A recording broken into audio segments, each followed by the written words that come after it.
Kahamarka. Jadi iki wis ketemu bukune iki. Nah, ini. Kok beda, Dar? Loh, ya CC iki buku. Oke. Bukune kan aslinya itu aslinya si apa namanya? Dalam yang ini versi bahasa Inggris. Yang Hmm. versi bahasa Inggris ini aku tuku yang karena tahun 2017 itu ada edisi baru. Aku tuku tuh gitu. Edisi pertama kan 2007 ya. Ya.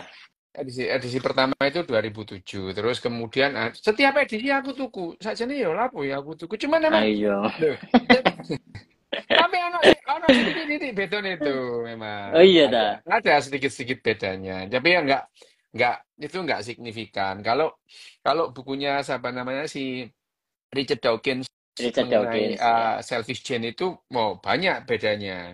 Tapi yang di ini kan cetakan pertama itu adalah tahun 97. Terus 2 tahun kemudian itu ada.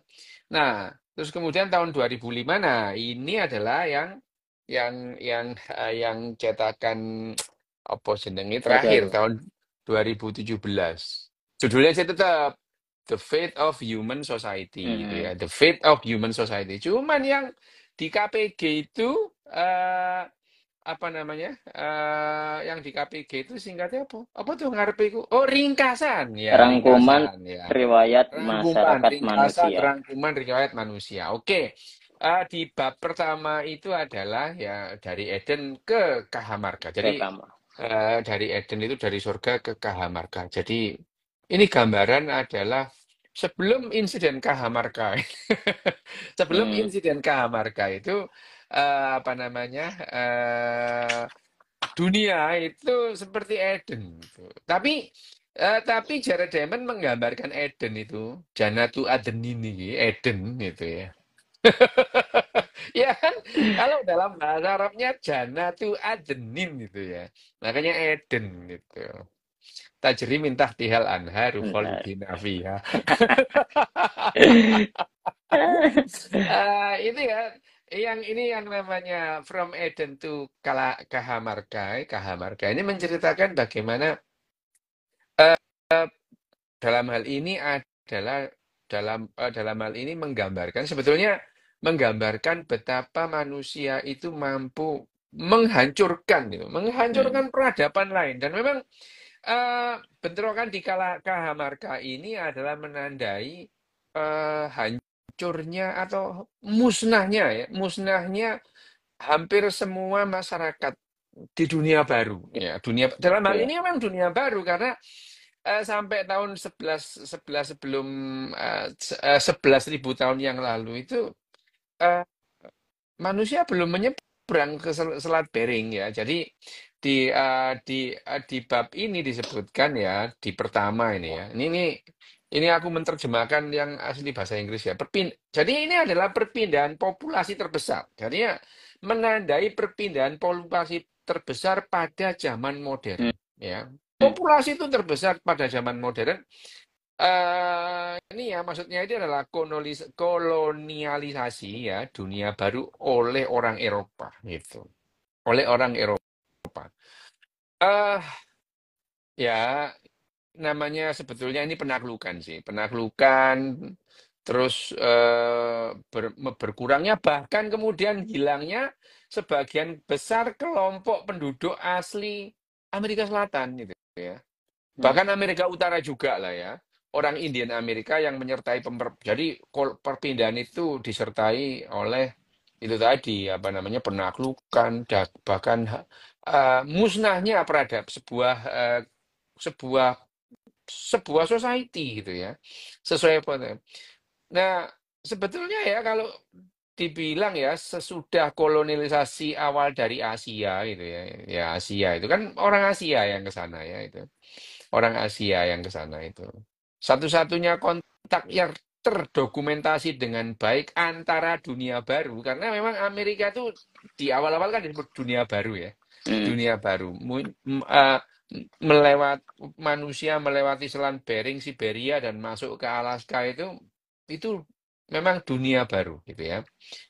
Nah, sesudah kolonialisasi awal dari Asia itu ya, yang lewat Selat Bering itu yang terdokumentasi itu ya antara dunia baru dan Asia itu melibatkan ya pemburu pengumpul yang hidup di ya yang di Selat Bering itu ya.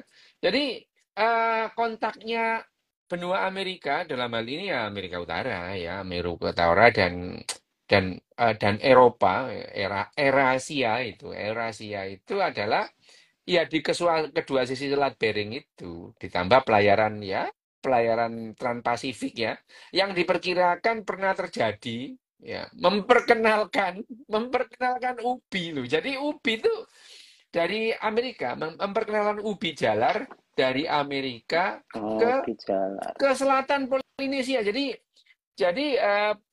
telo ini ya Hmm.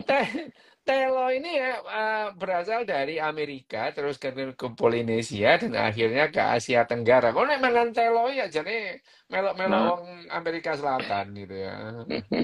Tapi ya gak apa-apa lah ya jajanan telo. luar berarti, Bu. Iya, Pak jajanan luar. Nah, eh, ini ya telo ini ya. Nah, kalau mengenai kontak pertama antara penduduk Amerika itu dunia baru dengan orang-orang dari Eropa, satu-satunya kontak awal yang melibatkan orang Viking ya, orang Skandinavia, orang Viking Mm-mm. yang berdiam di Greenland ya. Kalau di itu apa ya Greenland? Ya tanah hijau ya, Greenland. Tapi ya jumlahnya kecil gitu ya. Ini antara ya diperkirakan sekitar abad ke-10 sampai abad ke-15 itu. Tapi ya kunjungan orang Viking itu tidak berdampak gitu ya. Tidak berdampak. Momen yang paling dramatis yo iki Iya, Ancen ya. Yang momen paling dramatis itu adalah hubungan antara orang Eropa dan penduduk asli Amerika ya. Yang Amerika. selanjutnya adalah yaitu pertemuan yang dianggap oleh gitu ya, yang dianggap oleh Jared itu yang paling dramatis itu adalah ini kejadian di eh, Cajamarca ini ya, kejadian di Cajamarca ini. Tapi sebenarnya Cajamarca itu bukan ibu kota dari Inka. Ibu kota Inka ya Lima ya itu. Oh, Sama dengan ibu kota Peru gitu ya.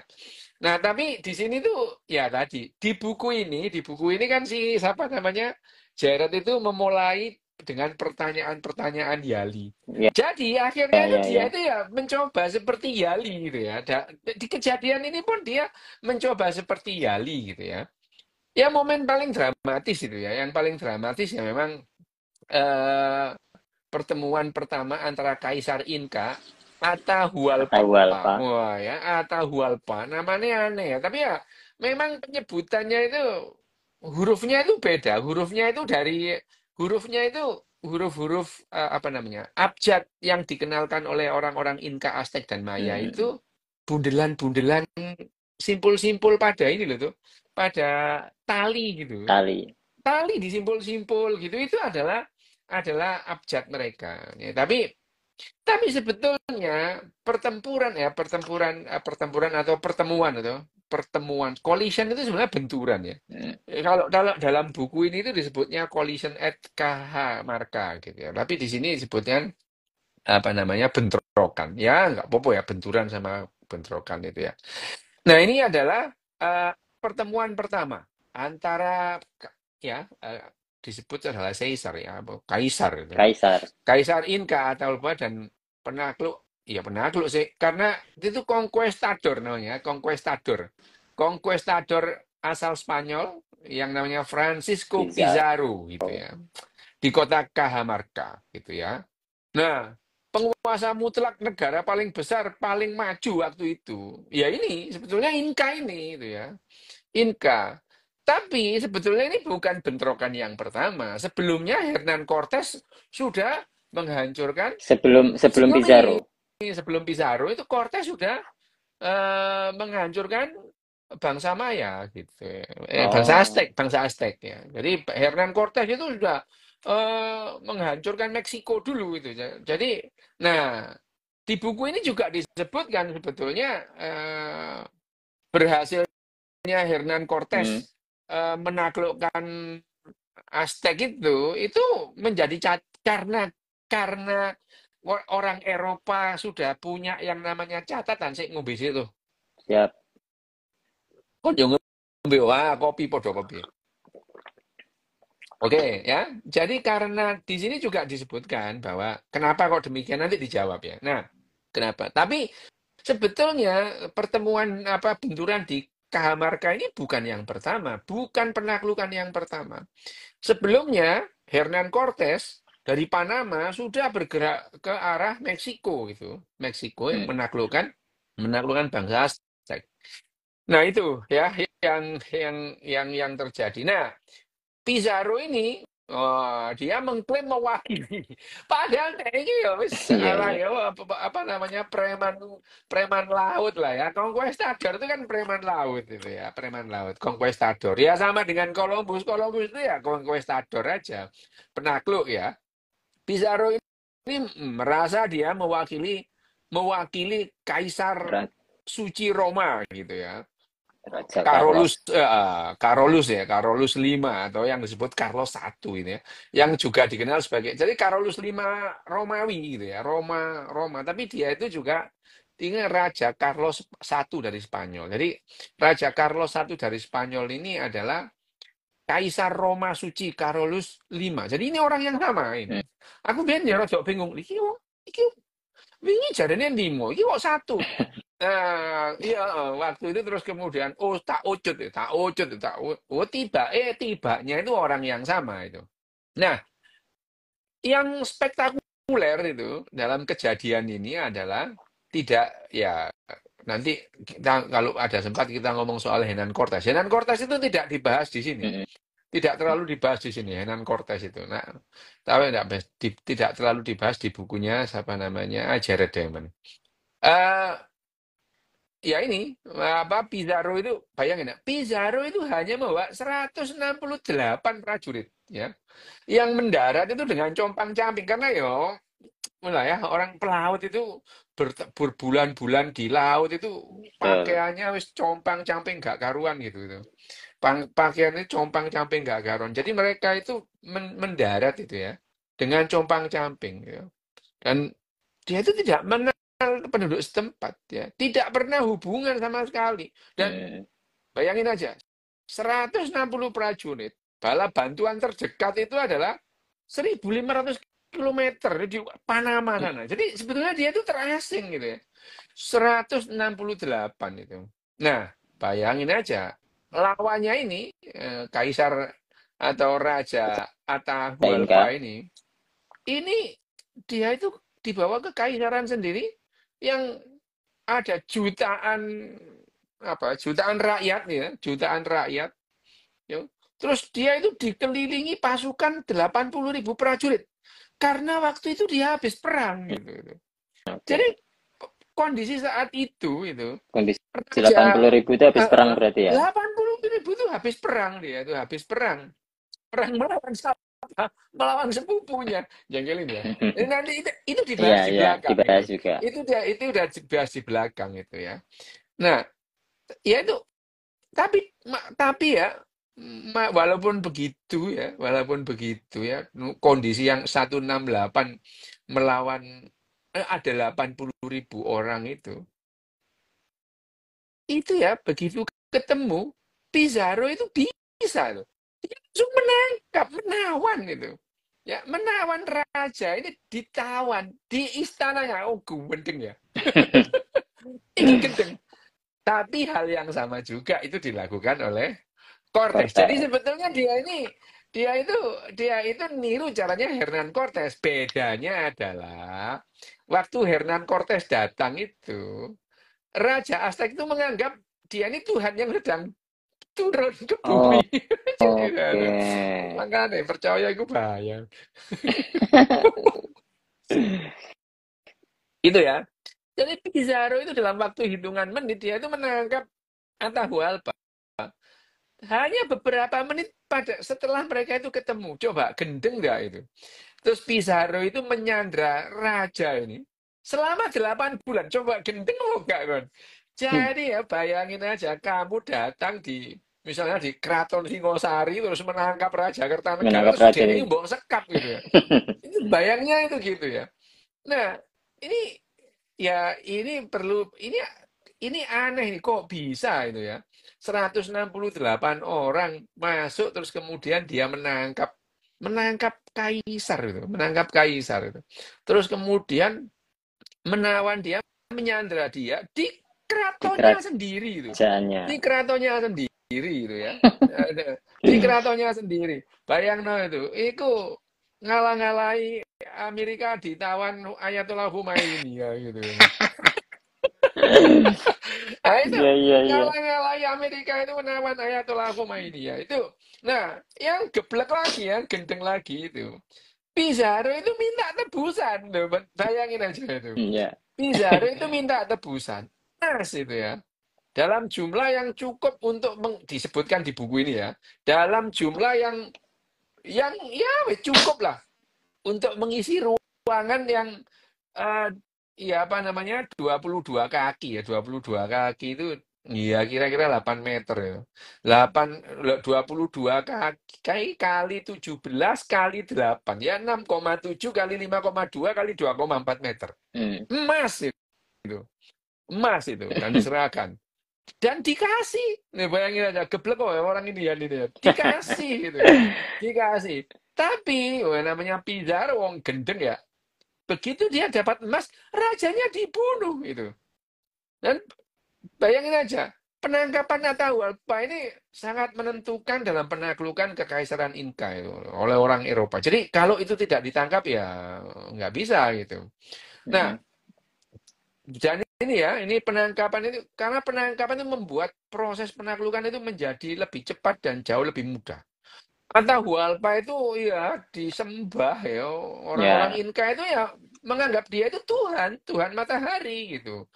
Dia itu berkuasa penuh gitu ya, berkuasa penuh pada rakyatnya. Loh, dia itu berkuasa penuh pada rakyatnya dia itu si siapa? Atahualpa itu. Dia ngomong apa ya wis keturutan. Rekene ya ya itu mau Sabdo Pandito Ratutan kena wolawali sepisan dadi gitu itu ya. Ya podo saja nih. Iya, Jadi iya. kalau kamu baca ini, jangan-jangan yang terjadi dengan Sultan Agung dan VOC itu ya Ya, gitu, ini ya. gitu. Ya iya gitu. Bayangin aja yang nah ini ya sama. Jadi ya Atahualpa ini ya tadi itu dia itu ngomong apa ya keturutan itu apa namanya sebagai tadi apa namanya Kaisar. kaisar itu. Kaisar itu ya kalau orang Jawa itu ya itu Sabdo Pandito Ratu Sabda tan Pandita. kena wolawali sepisan dadi gitu ya. Ya itu bahkan kalau dalam bahasa ungkapan bahasa Jawa itu seperti tinta yang diteteskan atau diguratkan di potroseto di apa namanya kertas putih itu ya. Tan kena sinebet malih wis gak iso dihapus itu adalah apa namanya? Ya itu ada raja. Jadi ya ini rakyat rakyat Inka ini rojone ngomong apa ya melaku itu. Bahkan ketika Atahualpa itu menjadi tawanan bulan-bulan sebelum kematiannya itu memberikan kesempatan Pizarro untuk itu dia itu membuat beberapa regu itu ya Hmm. penjelajah dengan aman Hmm. aman aja menjelajah apa namanya menjelajah sekitar apa Cajamarca itu ya untuk jadi bahkan dia itu sempat pada saat apa Raja Atahualpa ditangkap 8 bulan itu Pizarro itu membentuk regu untuk meminta bantuan ke Panama yo gendeng ya waduh loh itu loh, bisa loh gitu itu terjadi jadi hal-hal yang aneh itu bisa terjadi itu ya tertawa ya akhirnya ya kalau ya di bukunya Jared itu tertawanya Atahualpa itu menarik perhatiannya Jared itu ya secara khusus karena itu menandai saat yang menentukan pada benturan ya collision itu terbesar dalam sejarah modern ya itu tertawanya itu memang betul. Tetapi peristiwa itu juga menarik secara lebih umum itu ya katanya si Jared itu ya. Hmm. Karena faktor-faktor yang berakibat penangkapan Atahualpa oleh Pizarro pada dasarnya sama dengan faktor-faktor yang ya menentukan hasil banyak benturan serupa ya ya penduduk asli dengan orang baru itu. Dengan demikian ya penangkapan Atahualpa itu merupakan apa ya, semacam pintu ya, koridor itu ya, untuk memandang sejarah dunia gitu. Ya jadi Jared itu dalam hal ini mengambil Cajamarca itu bukan Hernan Cortes yang apa namanya, yang menaklukkan Meksiko, tapi justru Meksiko. ini yang ekstrim, ini lebih ekstrim daripada Hernan Cortes. Hernan Cortes Cortes. jadi lucu. Hernan Cortes itu tanpa perlawanan. Mereka datang itu terus kemudian, kalau Hernan Cortes itu mereka datang itu karena dianggap Tuhan gitu ya. Wah, disambut. Tapi wong Spanyol ini gak adus ya. Gak adus pirang-pirang wulan ngono. Ambune gak enak. Baunya itu gak enak. Dan untuk mengusir bau yang gak enak itu, orang-orang Meksiko, orang-orang Aztec itu membakar dupa supaya baunya Tuhan ini nggak menyengat banget Oke. itu. Nah, tapi Cortes itu laporan ke rajanya nggak play juga itu laporan ke rajanya. Wah, mereka menyambut kita dengan wangi-wangian. Lah padahal ini ya ambunku Kadang itu dekne ya aku dhewe. nggak tahan itu. Ini ya, itu emang tapi Jared itu melihat peristiwa di Cajamarca itu lebih lebih membuat eh, lebih cocok ini yang sebagai koridor tentang penaklukan sebelumnya. Padahal ini peristiwa ini. Peristiwa yang terjadi itu ya, peristiwa yang terjadi pada hari itu di Kalamarga itu diketahui dengan baik. Dicatat oleh banyak orang Spanyol gitu. Hmm. Dicatat. Tapi hati-hati. Dicatat itu yo gak lantas terus ngomong apa ini gua apa ini di buku ini lucu ini itu. Ini di buku ini lucu betul. Di buku ini lucu ya. Jadi peristiwa ini dicatat oleh banyak orang gitu. Oleh banyak orang. Nah, oleh banyak orang Spanyol yang terlibat ya, hati-hati terlibat untuk memperoleh kesan mengenai kejadian ini gitu ya. Oke. Itu ya. Ini ya. Nah, ini yang unik ini aku akan membacakan nih Bu. Ini aku tadi tak baca itu karena aku pengen mengulang kisah-kisah yang ditulis oleh orang-orang yang terlibat gitu ya, Saksi-saksi. saksi-saksi yang ikut dalam dalam peristiwa itu.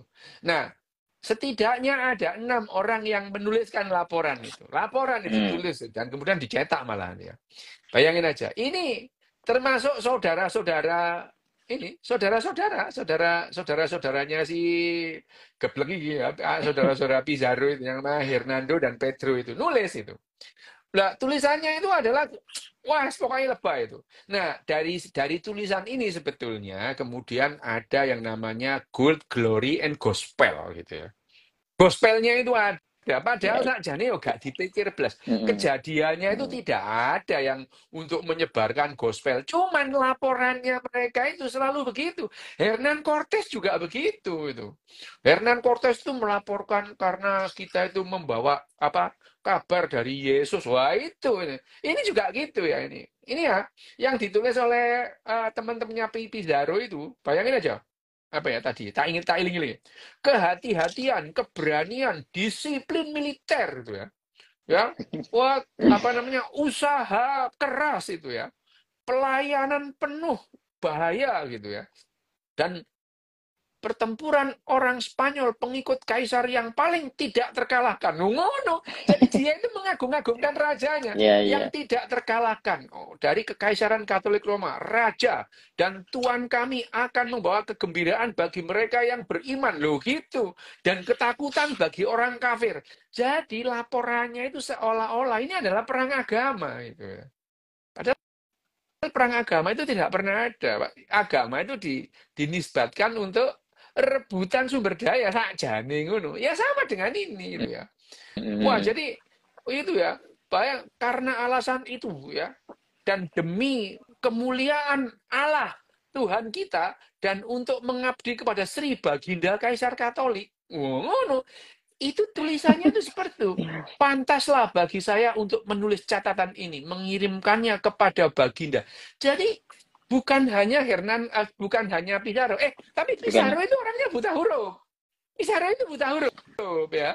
Pizarro itu buta huruf ya. Jadi ini yang melaporkan ini adalah teman-temannya sebagai saksi mata gitu ya.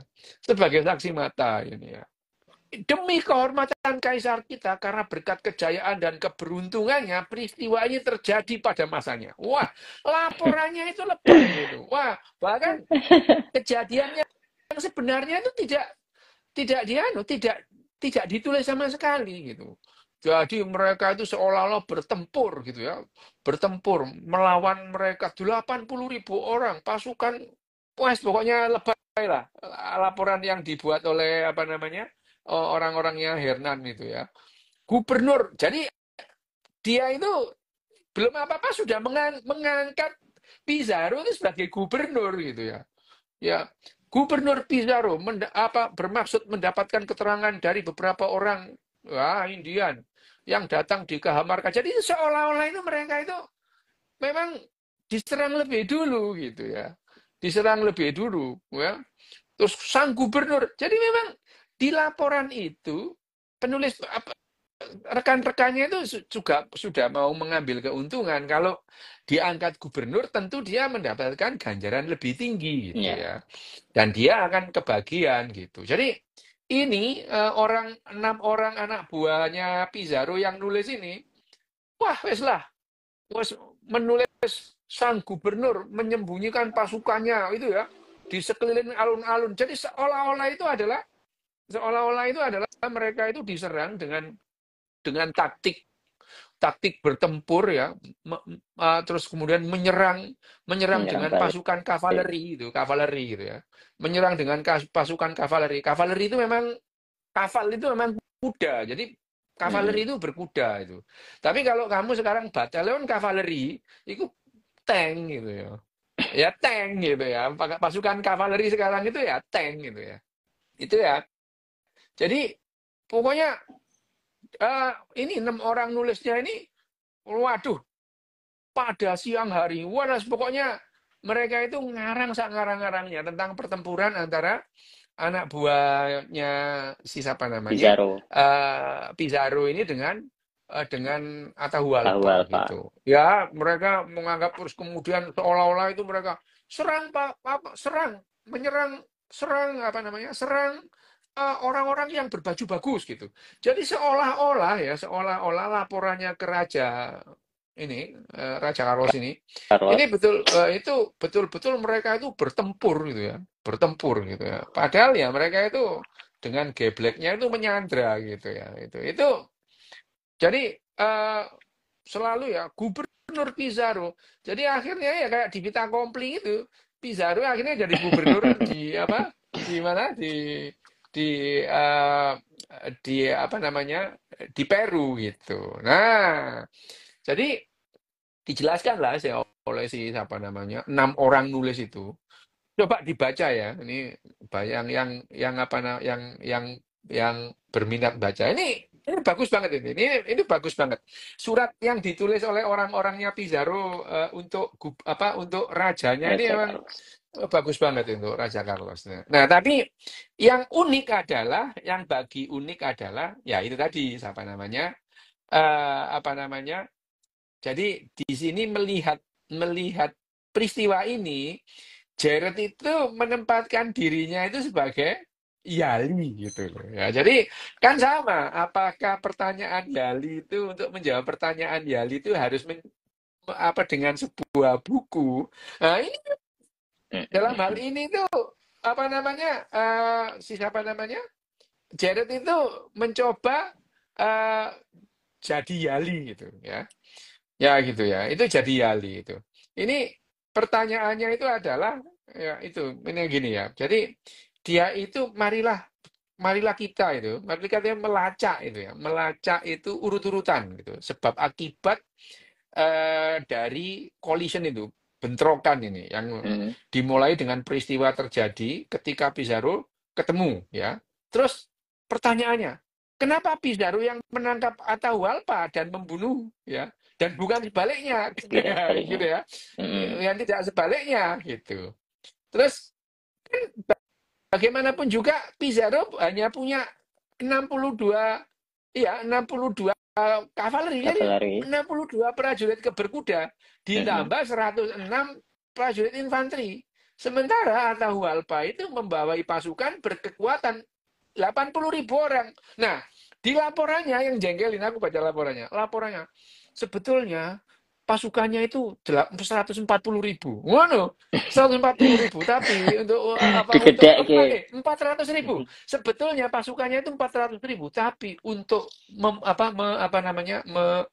untuk apa namanya, untuk membangkitkan moral prajurit, kita hanya menyampaikan yang 80.000. Jengkelin dia itu. Ya. Padahal cuma memang 80.000. Terus di narasinya itu, sebelum Atahualpa itu menyerang, sebetulnya yang maju duluan itu pendeta, pastor itu, membawa Alkitab. Alkitab, terus kemudian, nah, siapa namanya, Raja Atahualpa itu membanting Alkitabnya, itu disuopek, dibuanting itu ya. Kira-kira kayak itu ya, kayak Yazid bin Muawiyah itu yang membakar kitab suci itu ya. Kira-kira gitu. Nah, dan dia melaporkan penyerangan ke mana, ke Atahualpa itu gara-gara dia itu merusak atau membanting kitab suci itu. Memang nggak play kok itu. Ya. Memang nggak Ya. play. Ya. Terus, nah itu pertanyaannya juga gitu ya. Kenapa kok, kenapa kok, terus kenapa kok Atahualpa itu di Cajamarca gitu. Dia kan harusnya di ibu kota gitu. Terus kemudian bagaimana Pizarro itu bisa berada di sana ya untuk menangkap, dan bukan sebaliknya, Atahualpa yang ke Spanyol dan menangkap Pizarro gitu. Itu kan pertanyaan-pertanyaan, itu adalah pertanyaan Yali gitu ya, Tanya pertanyaan nyali. Yali. Ya gitu itu ya. Ah, kenapa kok nggak Atahualpa yang datang ke mana? Ke Spanyol. Spanyol terus menangkap Raja Carlos itu. Terus kenapa Atahualpa itu sampai masuk ke dalam perangkap gitu. Yang kalau digagas-gagas gitu nggak masuk akal gitu itu ya. Terus apakah faktor-faktor yang mempengaruhi pertemuan antara Hualpa dan Pizarro itu juga berperan lebih luas dalam pertemuan antara bangsa-bangsa, ya, dunia apa, Eropa dan Amerika gitu. Nah, ini, nah, dia membahas satu persatu. Kenapa Pizarro yang menambah Atahualpa gitu, itu ya. Nah, di buku ini yang namanya Jared Diamond itu membahas satu persatu. Kenapa kok bisa-bisanya Pizarro itu menangkap Atahualpa gitu. Ya, itu. Padahal kalau yang alasan yang jelas adalah kelebihan Pizarro di bidang militer. Ya, itu ada pada pedang baja dan persenjataan lain itu. Betul. Zirahnya zirah baja, baju pelindungnya itu baja. Senapan gitu ya, senapan gun gitu ya. Terus kuda, kuda. Kak, jangan salah loh ya. Sebelum orang-orang Eropa itu sampai ke mana? Ke Amerika, orang India itu nggak kenal kuda gitu. Nggak kenal kuda gitu. Nah, padahal kan kita ini kan tahun 70-an 60-an itu disodori pertempurannya rintintin gitu ya, rintintin. Wah, apa namanya, pasukan-pasukan Union itu, pasukan Letnan Ripmaster itu ya, Letnan Ripmaster Ya. itu melawan, waktu itu memang pertempuran, sebetulnya pertempuran signifikan antara orang-orang Indian dan prajurit Amerika itu ya cuma satu sih. Itu adalah suku Sioux ya, Sioux ya. Ya, Siok. suku Sioux itu. Ini di sini disebutkan ya, di Ada sini ya. disebutkan. Ya, ada disebutkan bagaimana pasukan Jenderal Custer itu dibikin morat-marit juga oleh Sioux gitu. Tapi Sioux ini juga dia dia menggunakan kuda gitu. Nah, jadi, nah ya, di di asumsi kita itu ya, gambaran-gambaran kita tentang orang-orang Indian itu mereka jagoan kuda. Jagoan kuda, bahkan nggak pakai pelana gitu ya. Mereka pinter gitu ya. Tapi kita itu sering nggak banyak yang tahu bahwa sebetulnya justru karena orang Eropa itu, orang-orang Indian itu akhirnya kenal kuda Mengenal gitu ya. kuda. Mengenal kuda gitu. Nah, abad ke-14 oh ya. Abad ke-15. Abad ke-15 mereka itu belum kenal kuda gitu. Nah, kelebihan Pizarro di bidang militer gitu ya. Tadi itu ada pada mana? Ya itu tadi. Ada pada pedang Baja. baja, terus kemudian persenjataan lain termasuk meriam. Meriam mereka punya meriam gitu ya. Terus kemudian apa Kendaraan. namanya? Zirah baja. Zirah itu baju zirah ya yang terbuat dari baja. Terus kepalanya juga dikasih rantai-rantai gitu ya. Jadi kalau dipukul pakai apa pisau ya nggak apa-apa. Padahal mereka itu apa senjatanya orang-orang Inka itu cuma ya tadi itu cuma pentungan Mm, gitu ya. Ya. mm, Dan kuda yang dipakai orang Spanyol gitu ya. Nah, pasukan Atahualpa cuma mengandalkan pentungan, godo ya. Godo ya lek godone godone ya misalkan kamu maksudnya godo rujak polone sih siapa jenenge apa Brotoseno ngono ya. Tapi Bimo. ya Bimo ya, Brotoseno. godo rujak polo gitu ya. Terus kapak batu gitu ya. Perunggu paling banter atau kayu tambah tepil. Tepilnya plinten Ah, gitu ya. Dan mereka itu bajunya kalau mereka itu perang, bajunya itu dilapis-lapis itu. Kainnya itu tebel mm, sehingga kalau digepuk itu gak kroso koyo ya wis ganjelan bantal ngono lah ya, ngono itu ya. Nah, ketimpangan dalam hal perlengkapan ini sangat menentukan dalam banyak sekali peristiwa ketika orang Eropa itu berhadapan dengan bangsa-bangsa asli mm. Amerika itu. Itu nih penduduk asli Amerika itu ya itu tadi ya. Ya tadi di sini sebutkan ya. Penduduk asli Amerika yang mampu ya, bukan mampu lah bersaing sedikit itu ya selama berabad-abad itu memperkecil ketimpangan militer itu dengan mendapatkan dan menguasai kuda serta bedil. Jadi ya senapan dan kuda itu sempat dipakai orang-orang India, ya orang-orang Indian, tapi bukan orang Indian apa namanya? Asli. Bukan orang Indian Amerika Selatan. Mereka telat gitu. Yang bisa menguasai itu adalah orang-orang Indian di utara ya, Mm, di Amerika Utara gitu ya. Itu ya tadi itu. Ya menguasai kuda serta senapan gitu ya. Bagi orang-orang kulit putih Amerika pada umumnya, kata Indian itu ya tadi itu. Ya sama dengan kita lah gitu ya. Mengenai orang Indian itu penghuni padang rumput, duduk di atas kuda. Padahal mereka kenal kuda ya dari orang Eropa gitu ya. Sambil Iya, iya. mengacungkan bedil ya, senapan gitu ya. Itu kan gambaran-gambaran kita mengenai orang Indian itu. Mereka sudah kenal senapan gitu. Seperti ya tahun bayangin aja itu 3 abad gitu ya. Baru abad ke-19 itu orang-orang Indian itu menggunakan senapan dan menggunakan kuda gitu. Tiga Lama ya abad itu, gitu. Dak. Lama itu. Loh, Indian itu yang bangsa Maya, Aztec, Inca udah habis itu.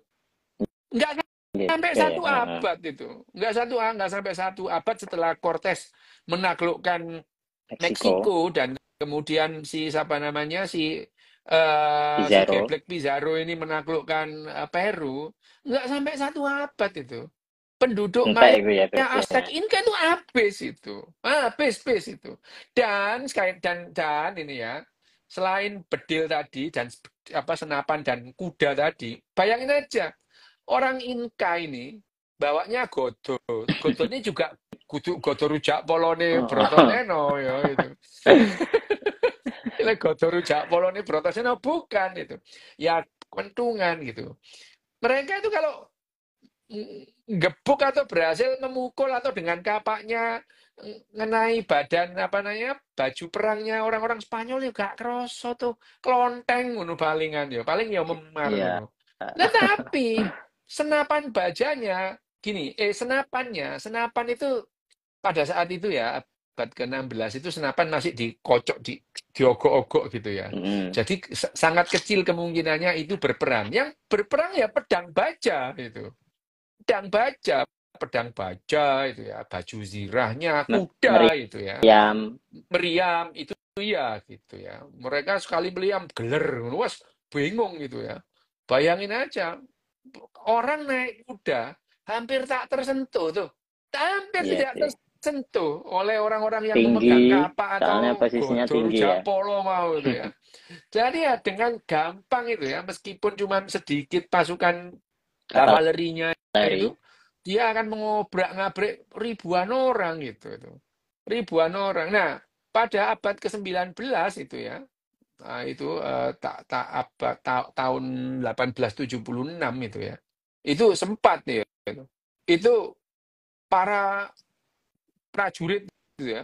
Prajurit ya apa namanya? Ya prajuritnya Indian Sioux gitu Hmm. ya. Pada tahun 1876 menang tuh. Melawan orang-orang Eropa itu menang itu. Dia itu berhasil menghancurkan batalion Angkatan Darat Amerika Serikat. Batalion tuh habis loh. Jadi sebetulnya ya kalau mereka itu bertempur dengan apa namanya bertempur dengan gayanya orang Eropa itu imbang gitu ya. Jadi tahun 1876 itu Indian Sioux Hmm. itu menghabisi batalion Angkatan Darat Amerika Serikat yang dipimpin oleh Jenderal Custer. Loh, bayangin Caster. aja ya di pertempuran Little Big Horn gitu. Wah, ini memang aku mbien ya tuh. Begitu dulu wong Indian menang itu aku seneng. Ini ada apa dengerin cerita ini orang kalah terus gitu ya dalam ceritanya Winnetou apa namanya si Karl May itu orang India kan pakai bulan-bulan lah sama orang orang Ya, kulit putih ini sama ya kulit itu. putih. Itu nah kita itu cenderung lupa bahwa kuda dan senapan itu ya di apa Berperan. namanya dikenalkan oleh orang Eropa. Jadi jangan membayangkan pada saat apa Hernan Cortes dan Pizarro datang itu orang-orang Indian itu sudah kenal kuda, enggak mereka lari, wah ya Hmm. dikejar lah, berjalan yang meletek dah itu ya. Jadi ya itulah itu. Jadi jadi jadi kita ini bayangin aja mereka itu baru bisa itu tahun 1870-an itu ya itu bayangin aja itu jadi tiga abad tuh Tiga mereka itu abad ya. dihabisi tidak bisa ya itu jadi kalau sekarang kita emang sulit membayangkan ketidakseimbangan jumlah pasukan yang yang apa ya Hmm. Hmm. yang ekstrim gitu ya bayangin aja Signifikan seratus enam banget. puluh delapan orang Spanyol itu Sama 80.000 melawan yang lebih. iya itu 500 kali lebih banyak itu. Satu orang melawan 500 orang gitu ya itu. Perang Badrega, satu kebal lawan tiga gitu. Wah. Tekan perang Badar. Cikur, ya Perang cikur. perang Badar itu konon satu lawan tiga gitu. Ini Waduh. bayangin aja ini. Wah, ya itu. Nah, ini Jampoh anu berarti ya, Pizarro oh berarti ya. iya ini Pizarro ini gitu. Perang Badar itu 1 banding 3, ini 1 banding 500 tuh gitu, gitu. Ya itu. Jadi penaklukan bangsa dan ini juga lebih fenomenal ketimbang bangsa apa namanya Cortes itu menaklukkan Aztec ini. Meksiko. Ya. Nah, itu ya. Tapi ada juga di sini tuh yang di samping itu. Sebetulnya di sini juga disebutkan. Sebetulnya yang namanya si Sopo jenenge Pizarro datang itu, Inka itu sedang morat-marit itu, Hmm. ya, sedang morat-marit oleh wabah itu, ya, ya itu. Jadi ini sedang morat-marit oleh wabah dan terjadi perang saudara gitu, berebut yang namanya kekuasaan gitu. Jadi pada saat Pizarro datang itu wabah itu sudah sampai duluan gitu. Ya. Karena awalnya kan orang-orang itu berada di Panama, termasuk yang namanya Hernan Cortes datang Hmm. itu bangsa Aztec juga sedang Juga kena mengalami pandemi wabah. gitu. Ya, jadi sebetulnya orang-orang Inka, Maya, Aztec itu dibunuh oleh bakteri dan virus itu. Virus apa? Virus cacar. Terus kemudian bakteri apa? Bakteri Yersinia pestis yang mengakibatkan Black Death di apa Black namanya? Death Di itu ya. Eropa. Black Death di Eropa. Black Death 2 kali Black Death di Eropa. Akhirnya orang-orang Eropa yang bertahan itu orang-orang yang sudah kebal Yang sudah terhadap kebal. cacar, kebal terhadap apa namanya?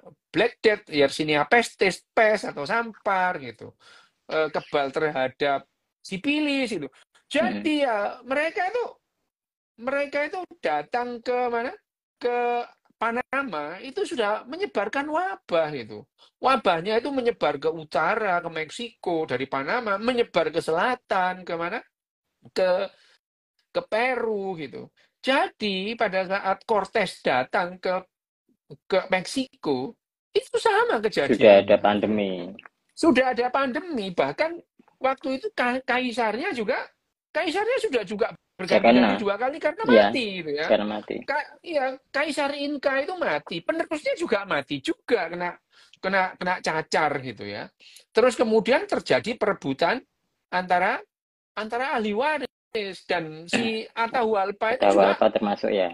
iya termasuk dia itu habis habis menyerang atau bertarung dengan dengan saudaranya sendiri untuk merebut kekaisaran. Jadi ya bayangin aja tuh wong perang, kamu bayangin orang perang Mm, batuk-batuk, awake mm. sesek yo. Wis panas meriang, itu mbok jak perang mbek jaran mbok tembaki gitu yo. Bayangkan aja lah ya Ya, ya, gitu. awak meriang Bayangkan dijak aja wis perang. awak meriang diajak perang gitu ya. Dibedil, duwe ide-ide jaran gitu ya. Habis itu watuk-watuk gitu ya. Wah, habis itu gepu ya mbek pedang baca lah wis lah ya bukan Mm, lawannya. Jadi di sini dijelaskan bahwa yang namanya tadi ya, selain selain apa namanya, Baja, senapan, baja itu ya, ya itu sebelumnya itu mereka sudah datang tentara Tuhan mereka, gitu ya, tentara tentara Tuhan itu kuman. mereka bisa aja lah itu mengklaim bahwa yang namanya bisa bisa saja yang namanya Hernan Cortes itu kalau tahu ya Mm, dia mm. Tuhan mengirim tentaranya dulu untuk menyerang Ya, Meksiko itu ya itu. Sama dengan sekarang itu kan orang yang tentara Tuhan menghancurkan Los Angeles gitu ya. Itu kan ada orang-orang sekarang itu ya, ngomong begitu. Jadi yo, nolak. sebetulnya ya dengan demikian bisa saja Pizarro itu ngomong kalau seandainya tahu Tuhan telah mengirimkan pasukan duluan untuk menghancurkan orang-orang Inka. Tapi kan nggak keren ya gitu. Wah, dia cerita ngarang lah itu.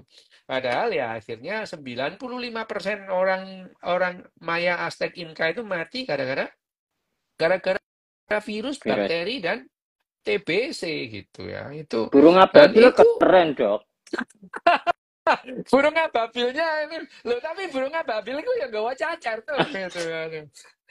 Ya kan, kan seperti kan gini loh kan kan seperti apa namanya seperti daun yang dimakan ulat. Nah, apalah kalau nggak cacar gitu ya. Iya, Ya seperti eh, Kak Asfi Makul gitu ya gitu. asli makul. Ya gitu itu itu apa namanya itu adalah kejadian di kala Kahamarka gitu ya dan di buku ini itu Jared itu membahas kenapa gitu ya kenapanya itu banyak gitu dan dia seolah-olah itu menjadi Yali yang selalu bertanya gitu ya Ya, ya. itulah ya Memang itu berangkatnya dari kerangka jadi berpikirnya Yali berarti ya. pertanyaannya Yali gitu ya, pertanyaannya Yali dan di bab ini itu juga dia menanyakan gitu ya. Itu itu adalah bab pertama gitu ya. Bab pertama tentang yang namanya tadi dari Eden to Kahamarka Kakak itu Mar. ya. Nah, di bab kedua, ini bab kedua nanti itu adalah the rise of spread of food production gitu ya. Hmm. Jadi itu adalah bagaimana masyarakat pertanian itu Munculan terbentuk penyebaran gitu ya, produksi pangan. penyebaran produksi pangan gitu ya itu. Nah, ini wis 10 menit mana guys? Di Pertanyaan wis. pertanyaan Oke, ntar. oke. Kenapa orang di balik layar atau apa ini? Proyek Provokator di penjara. provokator di penjara dan diasingkan sedangkan yang digerakin atau dibohongi dibantai. Iya, memang Dan selalu begitulah ya gitu. Provokator biasanya orang di balik layar atau provokator itu dia duduk di belakang meja gitu. Ya, dia tidak di penjara gitu ya. Di penjara dia juga nggak bisa ngapa-ngapain, tapi begitu keluar dari penjara dia bisa memprovokasi gitu. hmm, Sama lah itu ya, sama memprovokasi gitu ya. Provokator itu ya sama, revolusi Prancis itu digerakkan oleh orang-orang di balik meja ya. Ya, enggak ikut itu, enggak ikut apa namanya? Jadi nggak ikut perang eh berarti ya, nggak ikut demo. enggak ikut demo, enggak ikut perang. Oh. Yang namanya kaum revolusioner itu orang Prancis itu ya ngomong lah Jean-Jacques Rousseau segala macam tuh ngomong lah ya ngomong aja dia nggak ikut itu nggak ikut kerusuhan tidak ikut menghancurkan penjara Bastille tidak ikut meruntuhkan dinding istana tidak ikut apa namanya tidak ikut eh, menghukum apa namanya eh, Raja Louis dan Marie Antoinette itu. Marie Antoinette dan Raja Louis itu juga bingung dia. Loh aku tuh tidak melakukan apa-apa. Aku tuh melakukan apa yang dilakukan orang tua aku. Loh aku dihukum. Ya. Jadi Hmm. memang ya terjadi kebingungan juga gitu. Jadi Iya, ya iya. provokator itu biasa. Yang menjadi provokator itu biasanya ya tadi itu pemikir gitu. Hmm. Filsuf gitu. Nga- Provokatornya itu filsuf nganggur semua. berarti kudune ya. Memang orang nganggur. Mereka itu kan orang nganggur gitu ya. Menggerakkan, ngompor-ngompori gitu ya. Nah, yang apa namanya?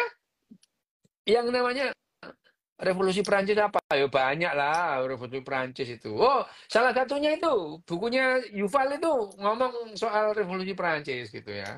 Ya sama, memang filsuf itu. Filsuf itu gitu. Filsuf salah satunya apa? Karl Marx. Lo Karl Marx itu filsuf loh dia. Hmm. Karl Marx itu filsuf. Perjuangan kelas. Wah, orang dia nggak pernah keluar kamar, oh, perjuangan kelas itu. Perjuangan kelas gitu kan. Wah, dia tuh nggak pernah keluar kamar gitu. Itu ya provokator memang itu. Filsuf-filsuf itu provokator semua. Oke. Next. Memprovokasi itu. Ya, tapi akhirnya ya benar juga tuh Imam Ghazali itu ya. Gimana itu? Loh, Imam Ghazali kan nulis ya yang namanya Tahafidul Falasifa, Hmm. kritikan terhadap filsafat. Mungkin ya namanya apa namanya Imam Ghazali itu belenda lah lihat kelakuan provokator-provokator ini itu.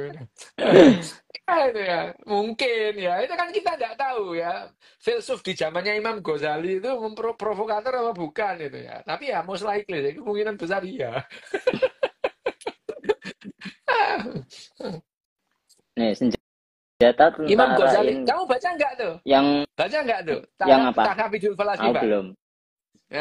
Nah, coba baca itu. Tahafidul Falasifa itu tapi loh, Tahafidul Falasifa itu aku setuju loh. Bener.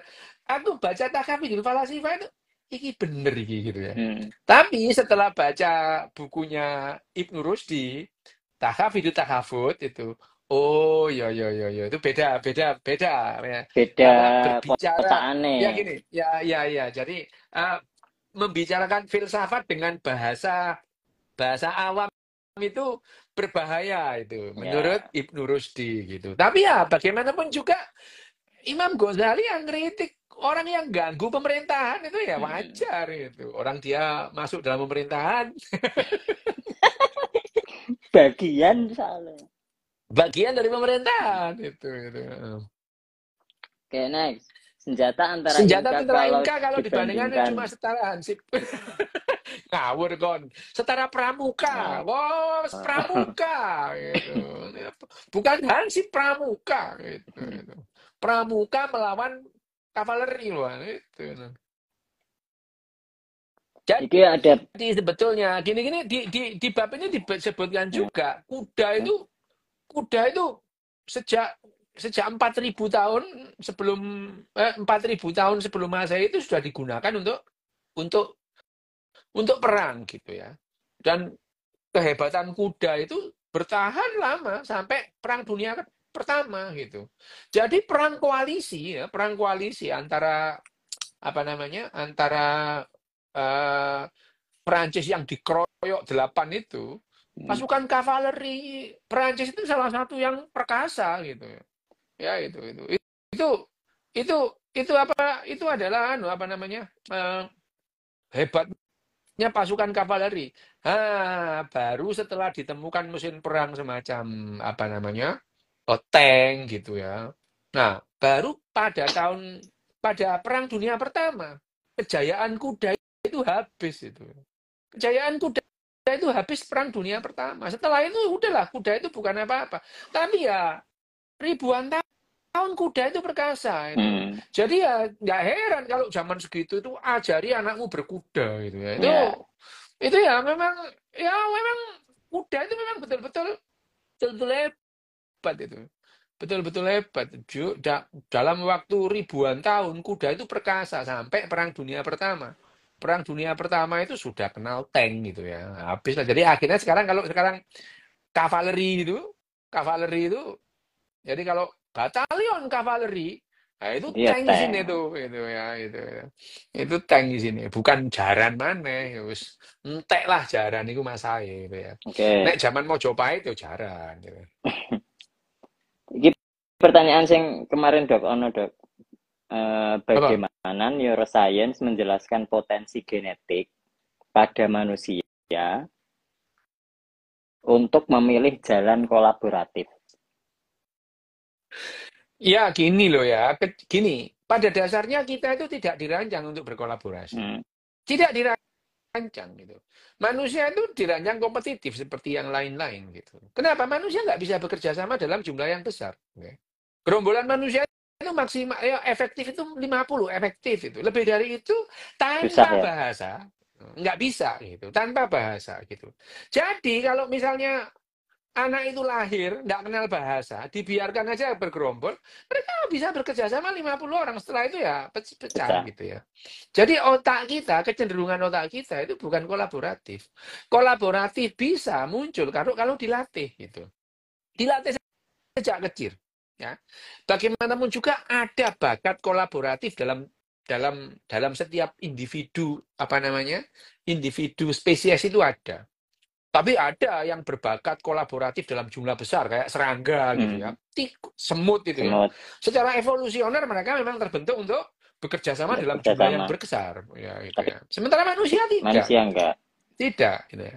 Sehingga manusia cenderung cenderung bermusuhan itu. Cenderung saling bunuh gitu ya.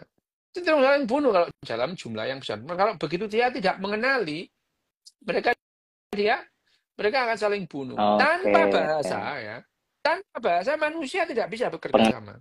Pengenalan Bahasa itu harus lewat narasi itu tadi ya, bahasa ya. iya narasi. Narasi itu penting membuat manusia itu berkelompok dalam jumlah yang besar. Tanpa bahasa tidak bisa gitu.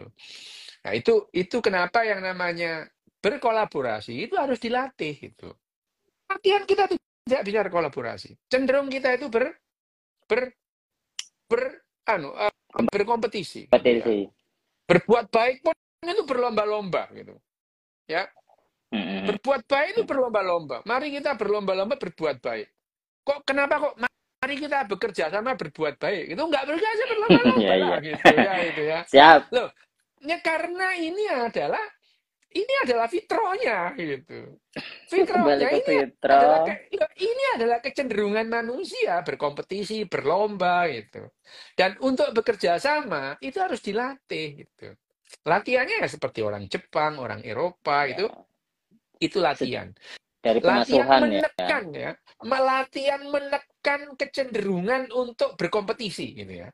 Jadi Oke. latihan itu ditekan kecenderungan untuk berkompetisi, berlomba, beradu itu ditekan supaya kita berkolaborasi gitu. Ya gitu. Siap. Terima kasih Ter. Wes tuh, oke, yuk. Sama-sama teman-teman.